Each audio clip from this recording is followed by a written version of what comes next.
అస్సలాముఅలైకుం guys, welcome back to my channel. ఈరోజు అయితే మా వర్షన్లో పొటాటో ఫ్రై ఎలా చేసుకోవాలో మీకు చూపించేస్తాను. ఏం లేదండి, చాలా సింపుల్. పొటాటోస్ తీసుకొని ఫస్ట్ వాష్ చేసుకోవాలి. వాష్ చేసుకున్న తర్వాత ఇట్లా ముక్కలుగా కోసుకొని కొద్దిగా ఉప్పు వాటర్ వేసేసి స్టవ్ మీద పెట్టేసి బాయిల్ చేసుకోవాలి. బాయిల్ చేసుకున్న తర్వాత ఆ స్కిన్ మొత్తం తీసేసేయండి.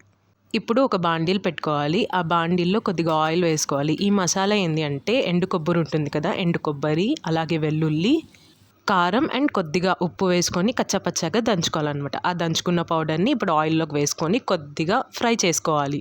కొద్దిగా ఫ్రై అయిన తర్వాత మనం పీల్ ఆఫ్ చేసుకున్న పొటాటోస్ ఉంటాయి కదండి, ఆ పొటాటోస్ వేసుకొని బాగా మిక్స్ చేసుకోవాలన్నమాట. మనం మిక్స్ చేసుకునే దాన్ని బట్టే ఉంటుంది ఈ పొటాటో ఫ్రై టేస్ట్. నేను పైన చూపిస్తున్న విధంగా ఇలానే కలుపుకోండి. మీకు పొటాటో అనేది చిదురు కూడా అవ్వదండి. చాలా టేస్టీగా ఉంటుంది ఇది. మా డాడీకి చాలా ఫేవరెట్. మీ ఇంట్లో ఎలా చేసుకుంటారు ఈ ఫ్రై? ఇలానే చేసుకుంటారో నాకు కామెంట్ చేయండి. అండ్ నా ఛానల్కి సబ్స్క్రైబ్